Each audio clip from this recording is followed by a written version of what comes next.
بسم اللہ الرحمن الرحیم۔ السلام علیکم دوستو، ایک روایت سے معلوم ہوتا ہے کہ آپ رضی اللہ تعالیٰ عنہ ایک دن غصے میں بھرے ہوئے تلوار لے کر اس ارادے سے چلے کہ آج میں اسی تلوار سے پیغمبر اسلام کا خاتمہ کر دوں گا۔ اتفاق سے راستے میں حضرت نعیم بن عبداللہ قریشی رضی اللہ تعالیٰ عنہ سے ملاقات ہو گئی۔ یہ مسلمان ہو چکے تھے، مگر حضرت عمر رضی اللہ تعالیٰ عنہ کو ان کے اسلام کی خبر نہیں تھی۔ حضرت نعیم بن عبداللہ رضی اللہ تعالیٰ عنہ نے پوچھا کہ کیوں اے عمر، اس دوپہر کی گرمی میں تلوار لے کر کہاں چلے؟ کہنے لگے کہ آج بانی اسلام کا فیصلہ کرنے کے لیے گھر سے نکل پڑا ہوں۔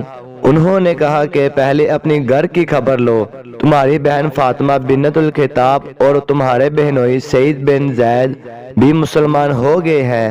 یہ سن کر آپ بہن کے گھر پہنچے اور دروازہ کھٹکھٹایا۔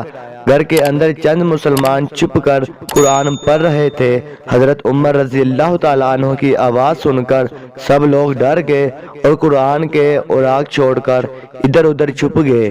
بہن نے اٹھ کر دروازہ کھولا تو حضرت عمر رضی اللہ تعالیٰ عنہ چلا کر بولے کہ اے اپنی جان کی دشمن، کیا تو بھی مسلمان ہو گئی ہے؟ پھر اپنے بہنوئی حضرت سعید بن زیاد رضی اللہ تعالیٰ عنہ پر جھپٹے اور ان کی داڑھی پکڑ کر ان کو زمین پر پٹک دیا اور سینے پر سوار ہو کر مارنے لگے۔ ان کی بہن حضرت فاطمہ رضی اللہ تعالیٰ عنہ اپنے شوہر کو بچانے کے لیے دوڑ پڑی تو حضرت عمر رضی اللہ تعالیٰ عنہ نے ان کو ایسا تماچا مارا کہ ان کے کانوں کے جھومر ٹوٹ کر گر پڑے اور ان کا چہرہ خون سے لہو لہان ہو گیا۔ بہن نے صاف صاف کہہ دیا کہ عمر سن لو، تم سے جو ہو سکے کر لو، مگر اب اسلام دل سے نہیں نکل سکتا۔ حضرت عمر رضی اللہ تعالیٰ عنہ نے بہن کا آلودہ چہرہ دیکھا اور ان کا عزم و استقامت سے بڑا ہوا یہ جملہ سنا تو ان پر رقت طاری ہو گئی اور ایک دم دل نرم پڑ گیا۔ تھوڑی دیر تک خاموش کھڑے رہے، پھر کہا کہ اچھا، تم لوگ جو پڑھ رہے تھے مجھے بھی دکھاؤ۔ بہن نے قرآن کے اوراق کو سامنے رکھ دیا، اٹھا کر دیکھا تو اس آیت پر نظر پڑی کہ سبح اللہ ما فی السماوات والارض وہو العزیز الحکیم۔ اس آیت کا ایک ایک لفظ صداقت کی تصویر کا تیر بن کر دل کی گہرائی میں پیوست ہوتا چلا گیا اور جسم کا ایک ایک بال لرزہ برندم ہونے لگا۔ جب اس آیت پر پہنچے کہ آمنوا باللہ ورسولہ تو بالکل ہی بے قابو ہو گئے اور بے اختیار پکار اٹھے کہ اشہد ان لا الہ الا اللہ و اشہد ان محمد رسول اللہ۔ یہ وہ وقت تھا کہ حضور اکرم صلی اللہ علیہ وآلہ وسلم حضرت ارقم بن ابو ارقم رضی اللہ تعالیٰ عنہ کے مکان میں مقیم تھے۔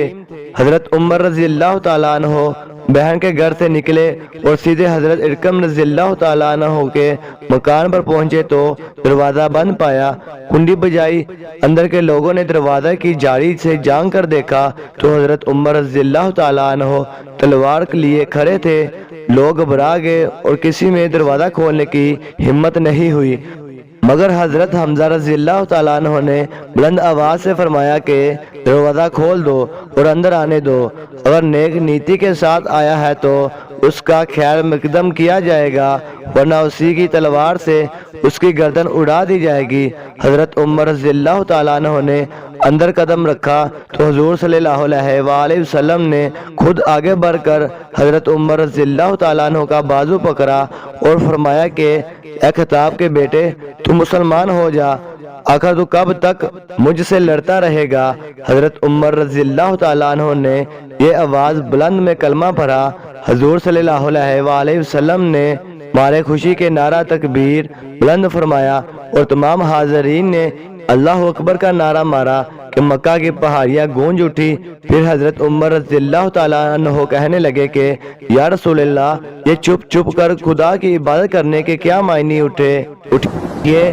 ہم کعبہ میں چل کر علی الاعلان خدا کی عبادت کریں گے، اور خدا کی قسم، میں کفر کی حالت میں جن جن مجلسوں میں بیٹھ کر اسلام کی مخالفت کرتا رہا ہوں، اب ان تمام مجالس میں اپنے اسلام کا اعلان کروں گا۔ پھر حضور صلی اللہ علیہ وآلہ وسلم صحابہ کی جماعت کو لے کر دو قطاروں میں روانہ ہوئے۔ ایک صف کے آگے حضرت حمزہ رضی اللہ تعالیٰ عنہ چل رہے تھے اور دوسری صف کے آگے حضرت عمر رضی اللہ تعالیٰ عنہ تھے۔ اس شان سے مسجد حرام میں داخل ہوئے اور نماز ادا کی، اور حضرت عمر رضی اللہ تعالیٰ عنہ نے حرم کعبہ میں مشرکین کے سامنے اپنے اسلام کا اعلان کیا۔ یہ سنتے ہی ہر طرف کفار دوڑ پڑے اور حضرت عمر رضی اللہ تعالیٰ عنہ کو مارنے لگے، اور حضرت عمر رضی اللہ تعالیٰ عنہ بھی ان لوگوں سے لڑنے لگے۔ ایک ہنگامہ برپا ہو گیا۔ اتنے میں حضرت عمر رضی اللہ تعالیٰ عنہ کے ماموں ابو جہل آ گئے اور اس نے پوچھا کہ یہ ہنگامہ کیسا ہے؟ لوگوں نے بتایا کہ حضرت عمر رضی اللہ تعالیٰ عنہ مسلمان ہو گئے ہیں، اس لیے لوگ برہم ہو کر ان پر حملہ آور ہوئے ہیں۔ یہ سن کر ابو جہل نے خطیب کعبہ میں کھڑے ہو کر اپنی آستین سے اشارہ کر کے اعلان کر دیا کہ میں نے اپنے بانجی عمر کو پناہ دی۔ ابو جہل کا یہ اعلان سن کر سب لوگ ہٹ گئے۔ حضرت عمر رضی اللہ تعالیٰ عنہ کا بیان ہے کہ اسلام لانے کے بعد میں ہمیشہ کفار کو مارتا اور ان کی مار کھاتا رہا ہوں، یہاں تک کہ اللہ تعالیٰ نے اسلام کو غالب فرما دیا۔